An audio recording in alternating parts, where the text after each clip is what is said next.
Amigas y amigos, tengan ustedes muy buenas tardes. Y aquí estamos otra vez más con el programa Cuarentena Cultural. Un espacio dedicado a la literatura de la memoria, tanto en narrativa como en teatro. Son una serie de obras que yo he escrito durante mucho tiempo y que he publicado en algunos textos como este, que se llama Cuentos de Voces Errantes. Y esta tarde les voy a interpretar un cuento que se llama Clara y la Animita. Pónganse cómodos, cierren sus ojitos e imaginen esta historia fantástica que les voy a contar. Desesperada por llegar a su humilde hogar, encumbrado en la cúspide del Alto Sano, la pequeña anciana subió a tropezones la espinosa y zigzagueante carretera. En su descarriada caminata se encontró con otras mujeres, tan humildes como ella, que llevaban en sus brazos a sus críos lloriqueando y espantados por las sacudidas de la tierra. El ambiente nocturno era anárquico y enloquecedor. Alaridos de padecimiento, mucho miedo, anuncios de alertas por parlantes móviles y pánico generalizado. La camanchaca, espesa, intensa y fría, calaba los huesos, amorataba la piel del inocente, helaba la pureza y ponía como piedra los panes de la gente necesitada. En ese escenario desventurado, el cuerpo de Clara estaba mucho más encorvado que lo normal.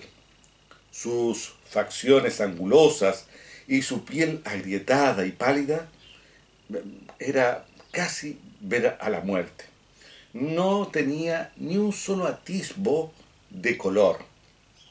Sus ojos, excepcionalmente pequeños, centelleaban de miedo en la oscuridad. Sus piernas endebles ya no daban más. Estaba muy agotada, a punto de desplomarse en ese camino entre las canteras de piedras y los arenales. Había caminado más de 4 kilómetros desde la parte baja del puerto y aún le faltaba otros 6 para llegar a la explanada superior. De una de sus rodillas manaba a borbotones la sangre de la herida que se había hecho al caer en una grieta del pavimento.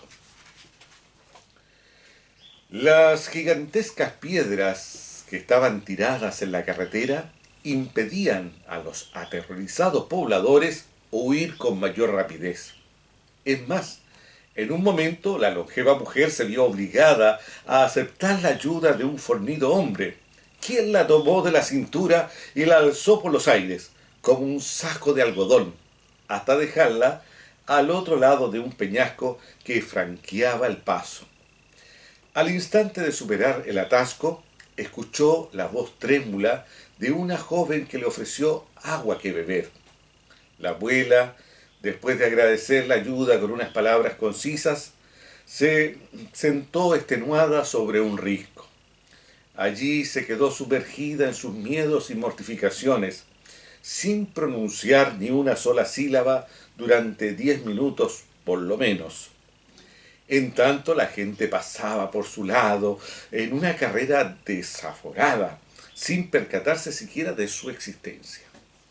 Cuando la anciana paseó ligeramente la vista por el entorno, se percató de una pequeñísima casita, arrinconada en un farellón agreste. Se trataba de una gruta perteneciente a una animita, una de las tantas que había en ese camino maldito, calificativo que le habían dado los vecinos debido a los incontables desenlaces funestos ocurridos a los imprudentes automovilistas. Cerca, en una roca plana, estaba rayada las iniciales FCJ, que correspondía a la homenajeada Flora Carreño Geria.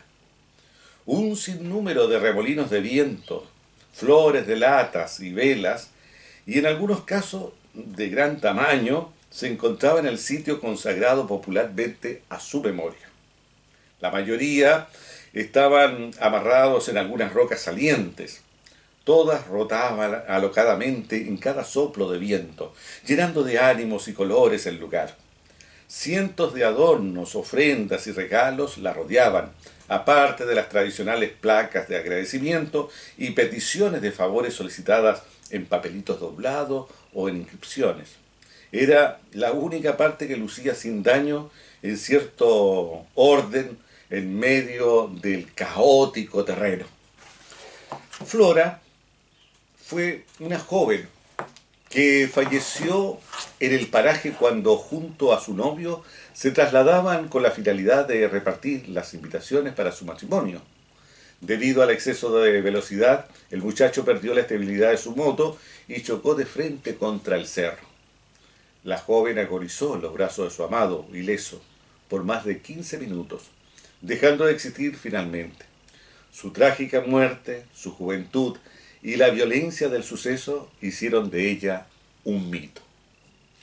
Después de su muerte comenzaron a tejerse muchos relatos sorprendentes, como aquel referido por algunas personas que habían escuchado unos lloriqueos muy fuertes de una mujer que vagaba por los márgenes del camino, buscando algo que había perdido y que no hallaba jamás. Tal vez, atemorizado por sus gemidos permanentes, manos anónimas y generosas levantaron una pequeña tumba capilla donde le encendían velas para pedirle favores que comúnmente tenían que ver con salud y trabajo, las necesidades más apremiantes de la gente.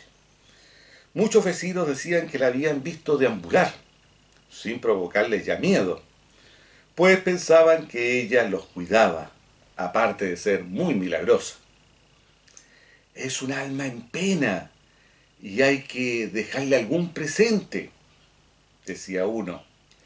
Hay que persinarse para protegerse y pasar el camino sin problemas con ella, decía otro. Clara conocía de sobra todos esos antecedentes. Es por eso que de inmediato procuró dejar algún recuerdo. Para su poca fortuna, no pudo hacerlo, ya que no portaba nada importante. Ay, Florita, perdóname por no tener ahora nada que ofrecerte. Por favor, Florita, ruego tu ayuda. Te juro que te rezaré con devoción hasta mi muerte, atinó a rogarle. Cuando se aprestaba a orar, un llanto quejumbroso irrumpió muy cerca de ella. Era una señal muy conocida. De un sopetón, todo quedó en silencio.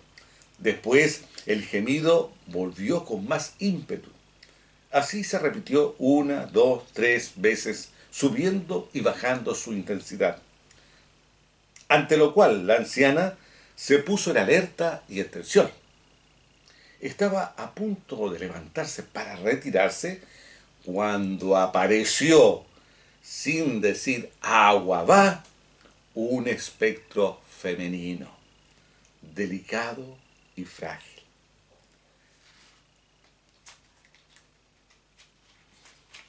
Irradiaba sus contornos una tenue luminosidad. Estaba detenida, observándola, silente. Vestía una mortaja que se extendía hasta sus pies desnudos. Su actitud no era maligna.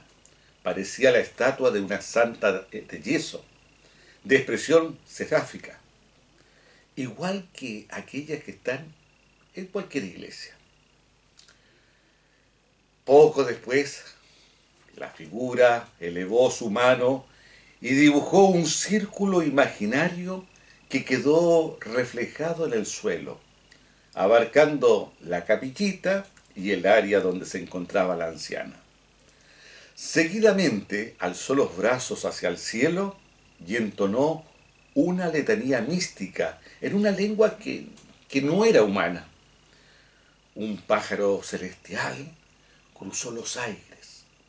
La luna se ocultó detrás de las nubes y los remolinos de viento, esos hechos de papel, comenzaron a girar furiosamente. Un viento vehemente, rápido y helado cruzó el descampado, provocando una terrible polvareda. La anciana, sin quitarle la vista al espectro, se atrevió a dar algunos pasos vacilantes en su dirección. Al verla de cerca quedó atónita. Era, era una mujer de semblante triste. Tenía una cintura de niebla cósmica, una palidez fúnebre y una mirada magnánima. Sin mediar ningún aviso, otro furibundo sismo acometió e hizo bambolear toda la tierra. Clara, sobresaltada, no pudo resistir. Cayó de bruces al suelo. Apretó los párpados y quedó en sosiego, pues no había forma de ponerse de pie. A la sazón, los acantilados macizos se derrumbaron en un 2x3, como auténticos castillos de arena. El camino se resquebrajó en 1000 pedazos. Unas piedras monumentales cayeron sobre los cuerpos de los infelices hasta sepultarlos como si fueran pequeños bichos indefensos. La luz del firmamento se apagó abruptamente y la oscuridad más oscura se apoderó de todos los escondrijos. Entonces, las pequeñas historias de los habitantes quedaron cojas, ciegas y decapitadas. La constelación quedó sin estrellas ni luna. La tierra desgarró sus entresijos dolorosamente. La gente quedó inhumada en la tierra, por arriba y por abajo, por los pies y la cabeza. En la tierra donde habían nacido, en la misma tierra fueron enterrados, entre el resplandor de las lunas emboscadas y los ojos omnipresentes de la muerte. La cólera de la naturaleza no se detuvo. Desde los arenales del acantilado mayor que confinaba a la ciudad, intempestivamente detonó rabioso un inmenso torrente de agua subterránea, formando un majestuoso río que se deslizó por las dunas, volviéndose intensamente rojo al mezclarse con la sangre derramada por los infortunados. La corriente impetuosa desbordó toda la geografía, fusionándose con la gigantesca masa líquida que había cubierto al puerto siniestrado. En su paso vertiginoso remolcó a todos los cadáveres que yacían diseminados por doquier y los dejó descansar purificados en una extensa planicie roja, protegida por una impresionante bóveda de roca cóncava. Cuando la viejecilla, estremecida, se atrevió a desplegar sus ojos, no halló nada ni a nadie a su alrededor. Estaba completamente sola, mascullando el silencio infinito, entre los escombros y el ambiente abatido. Para su providencia, estaba sana y salvo. El espacio demarcado por el espectro fue uno de los pocos que pudo soportar la furia telúrica. Un poco aliviada, pensó que la animita la había protegido. Con calma, giró su cabeza hacia la pequeña ermita y volvió a distinguir a la hierática joven fundida en el paisaje arruinado. Por un par de segundos se produjo una particular conexión entre ellas. Después, sin anticipar ninguna señal, el espectro se desvaneció con la misma celeridad con que se había presentado. En la vastedad de esa tierra muerta se escuchó entonces una voz enigmática y lejana. Aliméntate de la muerte misma, corónate de los cráneos, deja que el río rojo trepe sobre las quimeras nauseabundas, abrázate a las piedras del desierto y con tu fuerza desarticulada conjura a todos los muertos para que te iluminen un nuevo día. Una vez que Clara escuchó ese mensaje raro e incomprensible, hizo una breve transición para tratar de ordenar su entendimiento. Las ideas se apilaron en su cabeza. Estaba aún atontada por los acontecimientos. Lo cierto es que aquellas palabras encerraban un secreto que no alcanzaba a adivinar. Diríase que de lo único que estaba realmente convencida era que debía obedecer las sagradas peticiones de los muertos, construir en medio de esa ruina un gran altar en tributo a esas voces extraviadas, para así ayudarlas a cruzar el mar de los tormentos. Decidida a cumplir con su cometido, se puso de pie, jurando que era el amanecer. Caminó y caminó, con paso cansino y sereno, cuidando no pisar ni menos destruir los huesos, las huellas y las cenizas sagradas de los ancestros, hasta perderse en el horizonte de la entelequia. A la distancia se escuchó un coro festivo de luciérnagas que cantó toda la noche y todas las noches futuras, creyendo apagar el llanto delirante de las lenguas marchitas y la sombra de la muerte que cubría al sol y a la luna. Bueno, este es el cuento Clara y la ermita, y está inspirado en uno de los tantos terremotos que ocurrió acá en Iquique y que le sucedió a una anciana subiendo a alto hospicio una aparición sobrenatural que ella creyó ver. Y por lo tanto de ahí nace justamente esta idea de escribir un cuento así un tanto críptico y referido a los muertos y a la muerte.